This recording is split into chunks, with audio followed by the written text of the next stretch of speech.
Are you looking to grow your dental practice and attract top-tier new patients? Discover the potential of digital marketing with a personalized strategy session. Join Lila Stone, the marketing director at Equa, for an exclusive 90-minute consultation. Lila and her team will dedicate 6 hours before your meeting to create a customized marketing plan specifically for your practice. This valuable opportunity is free of charge and comes with no commitments. Visit www.insuranceuntangled.org/MSM to schedule your meeting with Lila today.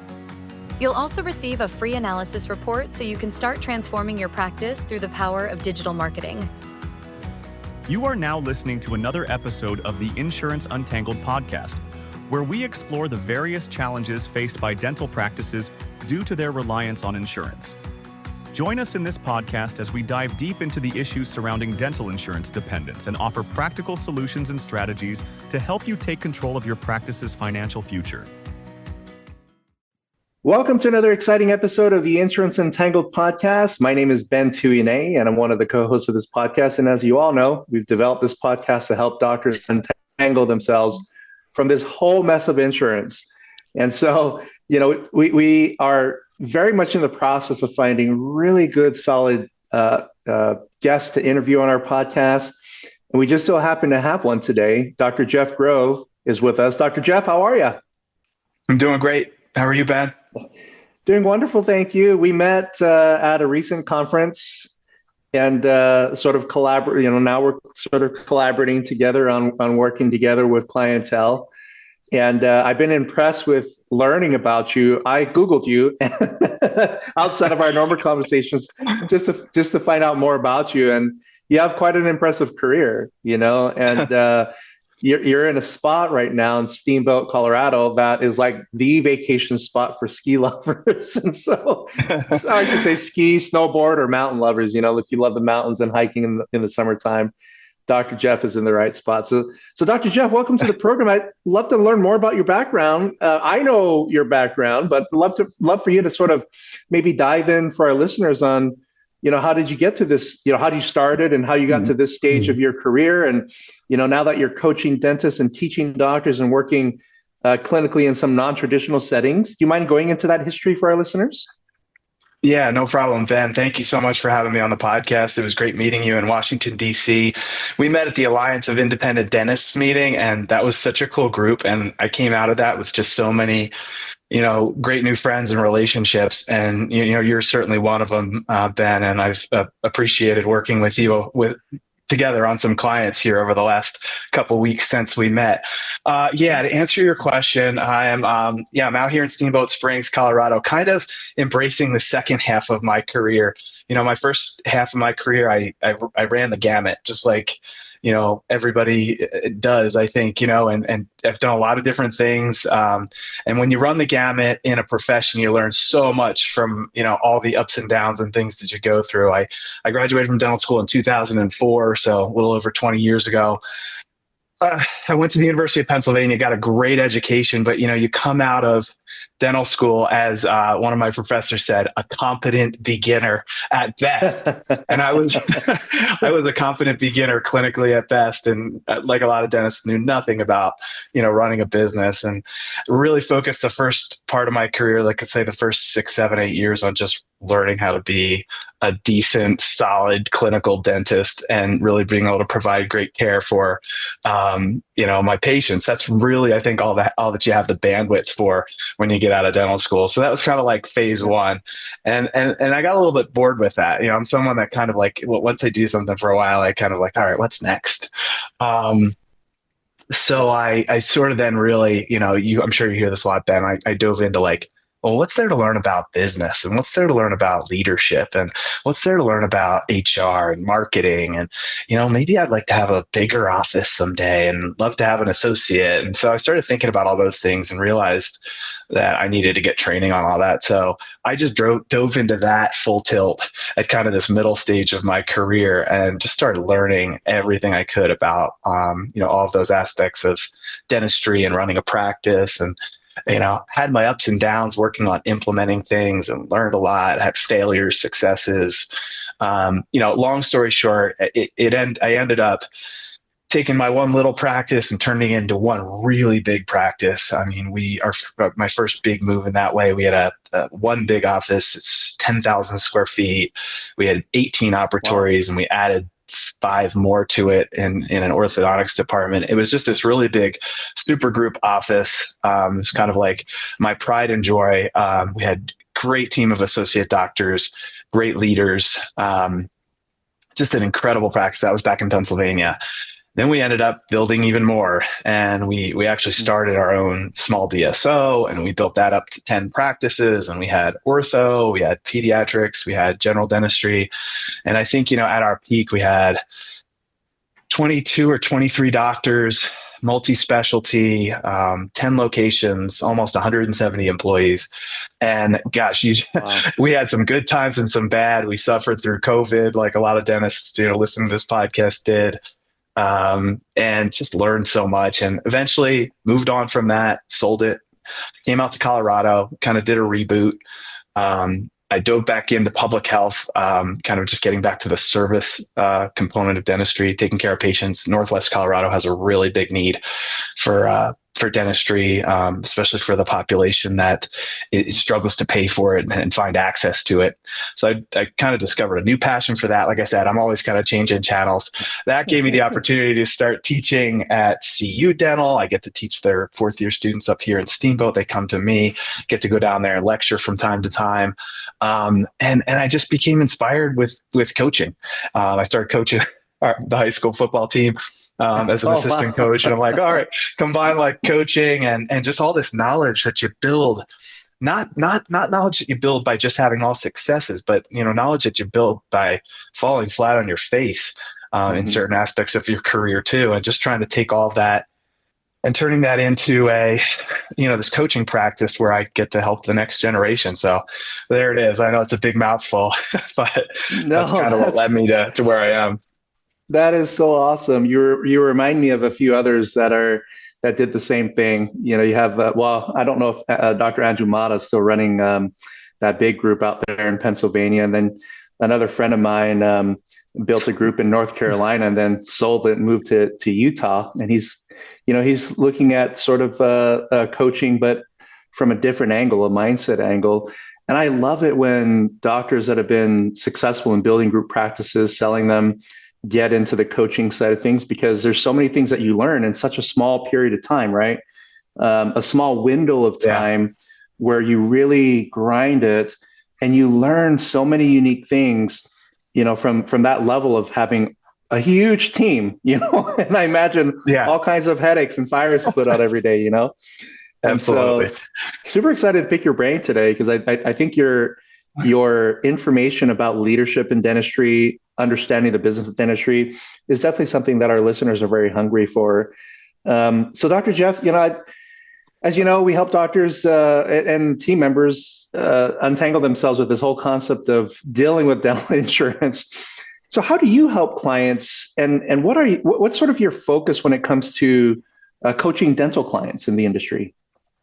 Yeah, thanks, Ben. Couple focuses, and the work you guys are doing in the industry, untangling dental insurance. Oh man, I mean, it's just mind blowing the changes that you have to go through, and so valuable for our profession to have businesses like yours and professionals like yours. But yeah, building on the theme of untangling, I mean, I really do the same thing as you guys do with insurance. I try to untangle problems for clients. I try to figure out what's keeping them up at night and, turn these frustrations that they're having, whatever they are, into breakthroughs. And if I can't, fix their problem, I'll refer them to someone who can. And, there's so many great leaders and mentors out there in this space, and so many great consultants that, can be so helpful for dentists that are really writing their own script and creating their own destinies.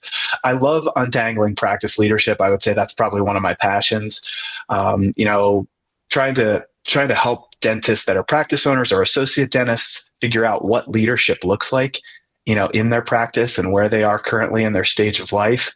I love helping owner doctors, especially, untangle staff and team challenges, figuring out what's going on, with their culture. Do they have a culture? Is their culture good? Is it not good? Are they attracting great talent? Do they know how to retain great talent once they have it? Are they able to infuse energy and leadership into that culture to keep it going? Sometimes I find that there really is no culture, or it's bad and we just kind of need to blow it up and start from scratch. Yeah. It's one of my favorite terms that I learned from a mentor. It's called creative destruction. Sometimes you just have to blow something up and start out. So hey, sometimes. That's how you do it in the islands. Like, in fact, you hear about that concept slash and burn, right, for farmers. Yeah. Yes. And it's all about balancing certain chemical levels within the soil, just like managing a pool or a hot tub. You have to have the right balance there in an effort for you to have an environment where things can thrive. 100%. I'm going to take that. I love analogies, Ben. So, I love it. It's just like slash and burn. Sometimes you didn't have to go in there and wreck a whole bunch of things and start from scratch, but the process is worth it. It takes work. But one of the speakers, Ben, I don't remember, at the last Bob Spiel, he said, it's worth it. That was just something that stuck with me when Bob got up and gave his presentation. He said, it's a lot of work and there's easier paths, but fixing some of these things, and whether it's through slash and burn or just taking what you have and rebuilding it in a better way or improving it, it pays huge dividends. Yeah. No, I love that. I think, a lot of us, especially those that are considered the owners of their practices or businesses, is we fear change. You sort of get into this cycle of being comfortable, right? And a lot of times the danger of that is that when there are signs of like what we're going through right now with economic downturns, and the signs of that have been showing since 2020. And they sort of kind of managed themselves for a couple of years, but the bigger signs of that started just about 2.5 years ago, as I've been looking at the numbers, and so you just have to be aware, and if it requires slashing and burning and rebuilding, that's why I love, when we're in the islands, when we would prepare the soil for new growth, not only did we slash and burn, but we conditioned the soil. And the best thing about conditioning in the South Pacific is the best way to do it is you take soil from volcanic areas that have never been planted on, and you just mix them with the ground that you're trying to prepare, and now you have an environment where things just thrive. Our tomatoes were huge. In fact, our tomatoes grew year round because we didn't have wintertime. And wow. We would grow, they would quite literally be trees, and we would actually wrap them around coconut trees, and they would grow forever. As long as you take care of them, and they produce giant tomatoes. So the part about resetting, slashing, and burning, and not necessarily starting all over, is taking the information and resources that you already have and just trying to build something better. Right. Try to grow the biggest tomatoes you can grow, right? Or bananas, Sometimes sometimes it's just figuring out what you're really trying to grow, what you're trying to, do with your business. And I'm finding that the businesses that have the more specificity, a little bit more focus, in their practices, I think, to your point too, they're going to do better through some of these economic challenges and changes that we're having, the ones that are focused on, like I said, either, bananas or tomatoes. Sometimes you just can't do it all. That's right. Find your niche. So that kind of leads me to the next question, Dr. Jeff, is sort of the area of challenges, which we're with, right now, you do see a lot of challenges emerging in dental practices as a result of the pandemic, post-pandemic, with all kinds of issues as far as like finding talent, replacing a hygienist or whatever it may be. But what are you seeing among your clientele on some of the challenges that they're experiencing? Yeah, to your point, there's been so many, turning points recently in the last few years with dentistry, whether it's pandemic or just shift in demographics of dental students, influx of corporations and private equity, economic uncertainty, challenges, ups and down, costs going up for dentists tremendously, while insurance reimbursements and payments are going down or staying, level. I think the biggest challenge I see, Ben, if I had to summarize it is, into kind of one statement, is they just don't have a focused plan. They're not the dentists. When I first start working with them, talking with them, they're not sure what they want out of their practice or as their life or out of their life as a dentist. They're kind of just a lot of times trudging along, punching the clock, kind of you remember that old commercial, time to make the donuts, Right. and they're just, you got to be our age group to remember that commercial, Right. Dunkin' Donuts. But yeah, they lack this specificity of where they want to go, and, the intentionality on how they're going to get there. What actions, what changes are involved. I mean, insurance, your industry and your business and your focus is a great example. I mean, you've chosen that to be a consultant in this industry, Ben, in something very specific and very needed.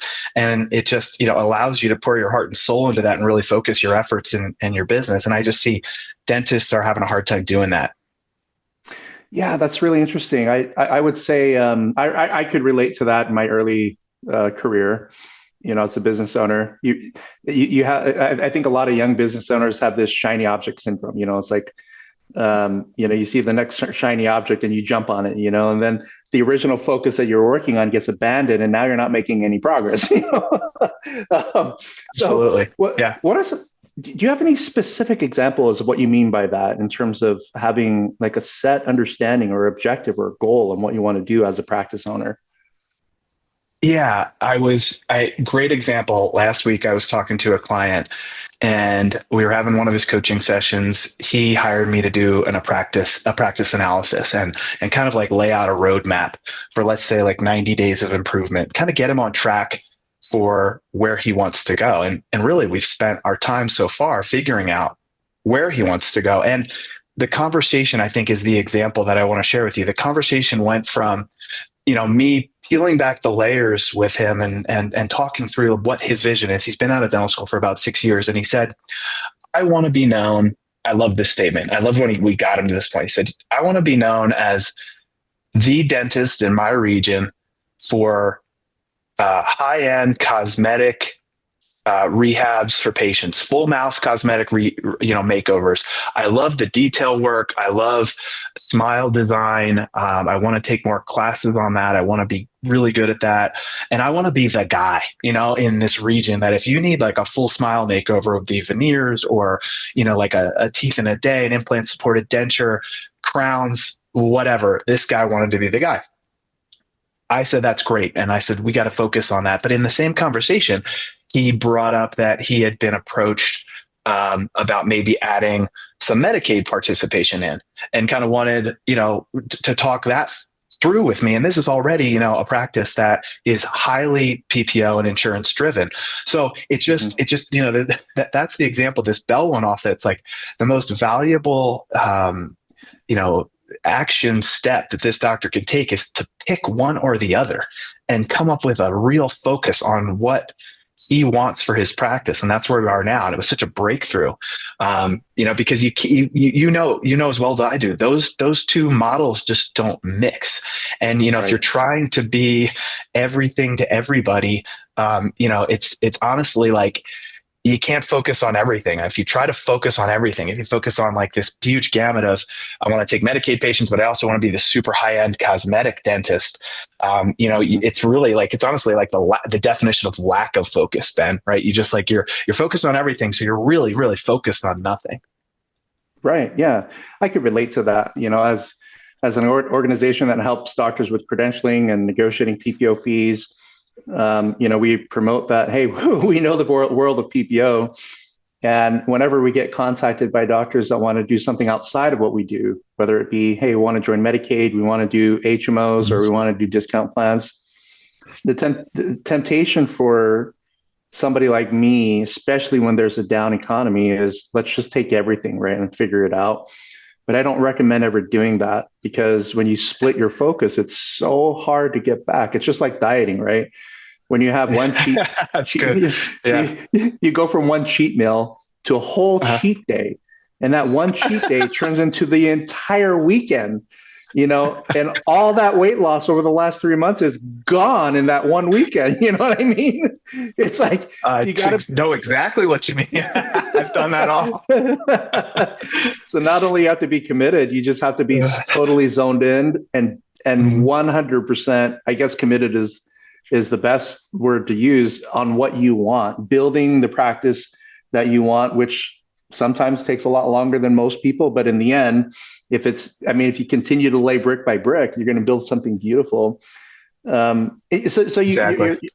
You're talking about sort of the type of doctors that you work with and the challenges that they're experiencing. Are you finding that you're working with more practices that participate with PPO or more fee for service, or both? A big mix. It's a big mix. I work with practices that are successful with both models. But again, the ones that are the most successful, irregardless of the model that they're choosing and where they are on that spectrum. I mean, if this is take everything over on this side and over on this side is strictly fee for service, the practices that are doing the best and that are the happiest and I think are the most stable, especially again going into an unstable economy, are the ones where that focus lines up with their core abilities, their values. They've established this focus of their practice and where they want to go. It's knowing what you're good at. Those practices know what they're good at. They know what fits their skill set and kind of like what fits their MO, the way they want to run their practice. And so my contention is you can be successful with either model as long as you're focused and you run your practice accordingly. Yeah. I love it. Do you have any examples that you can share in terms of doctors that have implemented that and like what the before and after pictures look like for them? Yeah, it's sort of, yeah, exactly. And it's just kind of this moment where like, and if you're listening to this podcast and you're not driving, just kind of like lay back and close your eyes and think there's two very different practices that we're talking about. Practice number one is fee for service, right? In general, that practice needs less patients. Efficiency, they don't have to be as fast. They don't have to do things as quickly. And so as I'm saying these things, I'll describe these to my clients. I go like, which one sounds more like you, right? They don't need to run super lean. These practices that are fee for service need to be excellent in everything they do, from the coffee in the waiting room to, the plants outside. And they really have to be focused on some of those details. They have to be focused on what I call those bells and whistles. Maybe they dip your hands in wax, or they massage your shoulders. They have TVs, or, we had in one of our practices in Pennsylvania, and we had a mix of practices in our group. We had fee for service offices, and when we had highly driven, PPO driven practices. So, those fee for service offices, back to that picture, they've got, massaging chairs and TVs on the ceiling, and they have to work harder at documenting and advertising their patient success stories. Maybe they just don't have as big of a real robust hygiene present that's distracting the doctor and pulling the doctor into all kinds of, hygiene checks. They offer a wider variety of services, higher end services, maybe ortho, maybe sedation, complex surgery, Botox, dermal fillers, things like that. These are these fee for services. They have to be a little more creative and offer these types of things, because those are the services that the patients that generally are attracted to those patient practices want. They're usually in smaller, more boutique-y real estate, Ben. So they probably have a higher, real estate or, occupancy cost, and that's important. They need to be kind of on Main Street, so to speak. That's kind of that's sort of that fee for service practice that I see out there that is really successful and really focused. Those are some of the attributes. The PPO driven practice is different. It's just think of it as the opposite, right? The opposite. They need more patients. They have to have a steady flow of new patients. Efficiency is very important of their dentists and their team. They need to run a little bit more lean. They don't need to have all the bells and whistles that a lot of times, when a patient comes to a PPO office, a lot of times they're coming there because the PPO is participated with and they're in network. So they just don't need as much of the bells and whistles that I'm talking about. Those offices are successful because they do more volume. So they've got more space, they've got more chairs, they've got associate dentists. They're utilizing expanded function auxiliary staff to help improve efficiency. And, we in Pennsylvania, we had expanded function dental assistants, and they were extremely talented, and they did a great job and helped us improve the efficiency because we were seeing a lot of patients. We had practices that had 150 new patients a month coming in. And so we had to, diagnose and treat those patients and just be a little bit more lean and a little bit more efficient. We had robust hygiene, departments in those offices. And anyway, I'm rambling. I could go on, but those patients in those practices are coming for one reason. Usually the practice has a good reputation, and the marketing cost is the participation in the in the PPO, right? So the marketing, you're not doing a ton of marketing. Patients are going to come flowing in because you've got a good reputation, do good work, and you participate. Yeah, absolutely. I'm thinking about a number of different examples in my mind of doctors and different practice types that kind of relate to what you just said there. It kind of sounds like to me that it all boils down to the dentist or practice owner really taking the reins and truly leading the practice to where you want it to be. I read a book called Leadership and Self-Deception over 20 years ago. It's a less popular leadership book, but I actually really like it. And one of the concepts was, is placing your ladder on the right roof, right? As a leader, you got to place the ladder on the right roof, and in this situation, the house that you're placing that ladder on, it represents what you want the practice to be, which practice model you want to follow. And then it requires leadership to lead the team and the patients there, right? But does that kind of sum up what you just mentioned in terms of different practice models? It's all about leadership and direction, right? It's 100% getting your ladder on the right roof.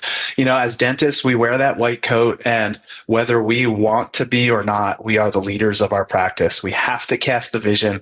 We have to set the tone for the culture. Everybody's watching you. Again, like it or not, it's just a fact. And if you're not taking the time to create the direction, to get up in front of your team and say, here's where we're going, and here's what we're going to do to get there, and come with me. The moments that happens in dental practices, they're just magical. You can't do that though, unless you know where you're going. You have to cast that vision. Like you said, you have to put your ladder on the right roof, and figure out where you want to go, and be specific and intentional about it.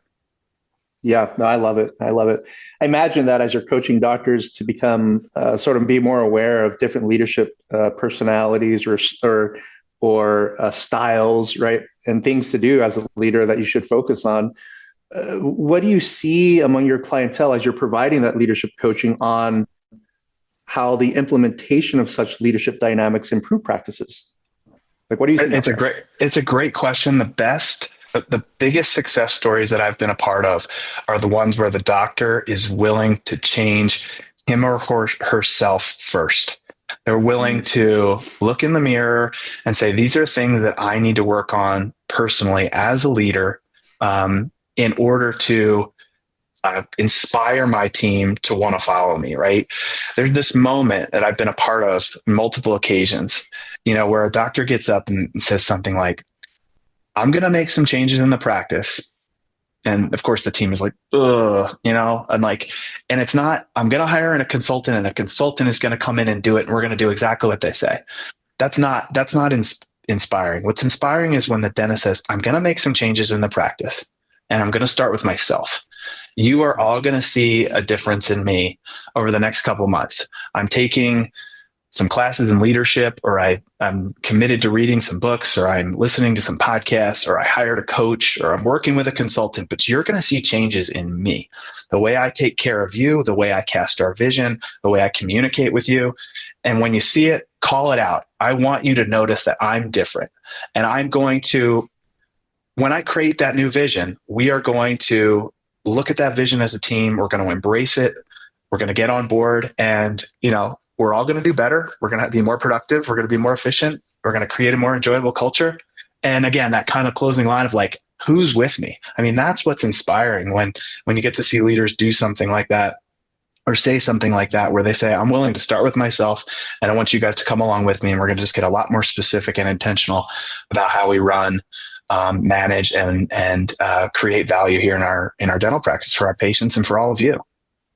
Yeah, I love that. It reminds me of, I never served in the military, but, I have a lot of family members that are in it. And my sister, who served at the Pentagon, and, she's pretty high up there on the officer side of things for the U.S. Army. I always ask her about questions as it pertains to leadership, because that's who she is. She's like this badass attorney leader, in the military.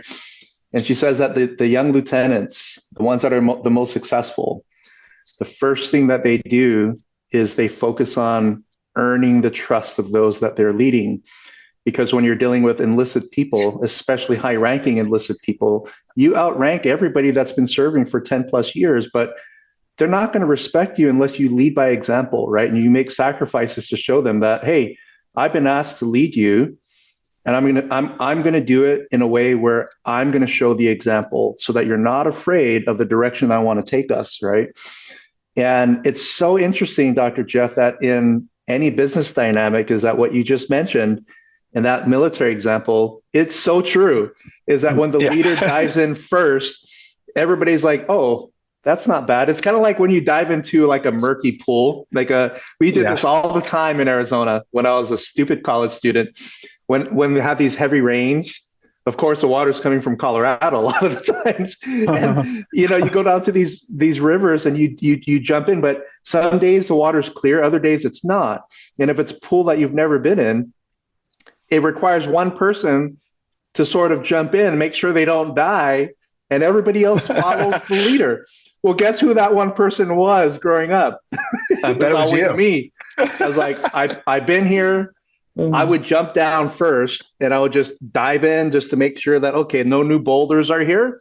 We're good to go. And I'd jump in and everybody else would follow, right? I think people are afraid of taking risks, as employees. People are just naturally not risk takers, and we all fear the unknown. So I really love what you mentioned there, is that, lead by example. It's so true, right? That it works. Yeah. Especially, dentists we are by nature, there's this engineering, cautious, detail-oriented side to our personalities. So sometimes, I shouldn't say sometimes, almost all the time, you have to step out of that comfort zone and you have to dive into that murkiness, that murky water, or be the first one to jump off the plane and say, hey guys, we're all jumping out of this plane. And, there's a little aspect of, you've heard, design the parachute on the way down, or, we'll figure it out, but we'll stick together. And I'm glad you brought all that up, Ben, because that's one of my favorite, metaphors in all of leadership, for sure, is how they do that in the military. And the leaders are the first ones on the battlefield and the last ones to leave. It makes me think of my brother-in-law, who's doing his third tour right now in Africa. Phil, thank you for your service. Miss you. Yes. Thank you for your service, Phil. No, that's awesome. I could tell you're passionate about this whole concept of leadership and coaching doctors, dentists and practice owners to be the leaders that really excel practices in a way that is totally amazing. What other things are you doing to helping clients grow and thrive their practices? Whatever they need. I love to meet with potential clients on a call and just make sure we're going to be a good fit personality wise, and that they are willing to step out of their comfort zone and do some work. I can usually tell pretty quickly whether it's going to be successful. And I love working with clients that are motivated to make a change. So it's first getting to know each other and building that personal relationship. My coaching business is just me. I don't have 10 or 12 people working for me. It's just me. It's very boutique-y, and you're going to just work with me. So we got to make sure that we fit. Some clients just need me to kind of sweep in there, like, going back to the jumping out of a helicopter and fix a problem. I call that coaching for performance. Like, you have a performance issue and you just want me to come in and help you fix it. And then we go on our separate ways, or maybe we link up in Steamboat at one of our events. We do have doctors and teams come out here to Steamboat Springs in the winter and the spring, fall, whenever, for events, and it's super fun. You get a nice tax deductible trip and to a beautiful place. So sometimes those engagements will lead to a trip and meeting up here for some fun. But my favorite engagements, Ben, are the ones where we form a relationship and we work together for, a certain period of time. I call that coaching for development versus coaching for performance. And coaching for development is going to involve leadership improvement. It's going to, involve, it's going to touch on all aspects of, the dentist's life, personal, professional, time management, health, both emotional health, physical health, everything. Because really, to thrive, I think when you enter the dental profession, you enter it because you want to thrive in all areas of your life and all aspects of your life. At least I find that that's a common theme when I'm meeting with doctors. So I love the coaching for development, and that takes time, to build a relationship and to kind of affect some of that change, because sometimes that takes some time. I love working with associate doctors. And I have owner doctors who are bringing me on board to help coach their associates, because there's so much on owner doctor plates these days. So I get to work with associates. I have a special place in my heart for younger doctors early in their career. My students at CU, the ones I get to talk to down there, and then just in their first couple years. I love getting those dentists involved in cohorts. So we get them together on calls, and there's, 6 or 7, and we build a cohort group. We work together for 6 months, kind of untangling problems and challenges that cohort has, right? That sort of 0 to 5 years out of dental school. And it's just great to hear them share information with each other, share best resources, best practices, stories, to help each other. And the greatest thing about those cohorts is then these students kind of become lifelong friends, and they build this professional network, where they're supporting each other, they're sharing ups and downs of their day, reflecting on what they learn. And again, we then invite our cohorts out here to Steamboat Springs to meet personally, have dinner, ski the mountain, go mountain biking, and then solidify that bond and that relationship. So that's a lot of fun too. Those are just a couple, I would say, of the highlights off the top of my head of some of the work that we're doing. That's amazing. Well, it helps that you're in a good spot. It's bring the whole family out. You know what I mean? Which I think what we might end up doing here in the next year or so is come visit you out there and spend some time. My son finally got into skiing and snowboarding, and he just loves it. So I would love nothing more, Ben, than for you to come out with your family. That would be so great. We'll plan something and maybe make a fun trip out of it to come around one of your meetings that you're hosting there. But Dr. Jeff, Great. This has been such a treat. I know listeners, many of them probably want to know how to get a hold of you. Do you have a website or an email or a phone number that anybody can get a hold of you? Yep. AscensionDentalCoach.com.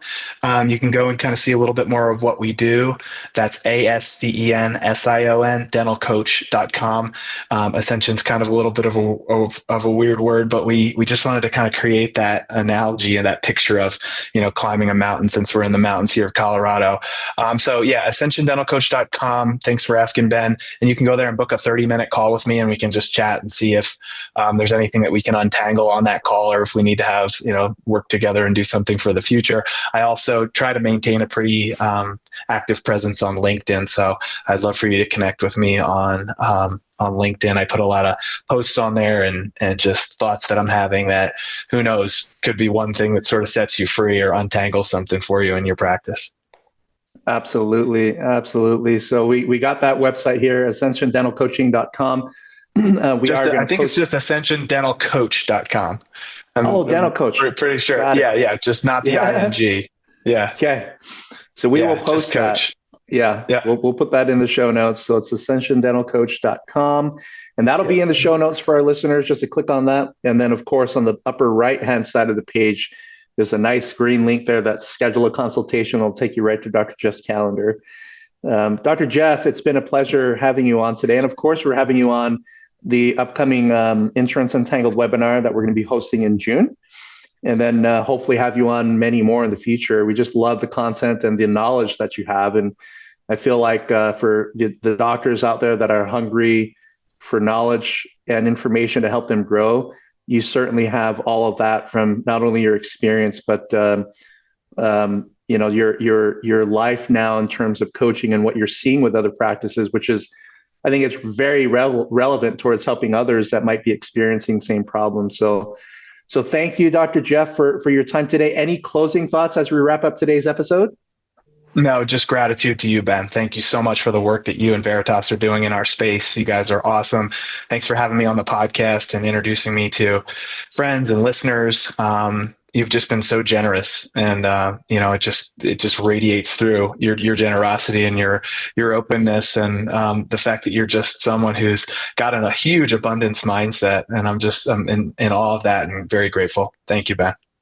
You're so kind with your comments there, Dr. Jeff. We just really appreciate you being on today's episode. And of course, we're going to post all your contact information in the show notes for our listeners. Those that want to ask you questions can do so there. I want to take a moment to thank our listeners for joining us today on another amazing episode of the Insurance Untangled podcast. Don't forget to like and share this episode. Give us some love. Give Dr. Jeff some love as well. throw up some 5-star reviews there to help boost this episode on all platforms. And also don't forget to check out insuranceentangled.com for all perks, including future webinars that are going to be available. But folks, until we meet next time, we wish all of you the very best of success. Take care now.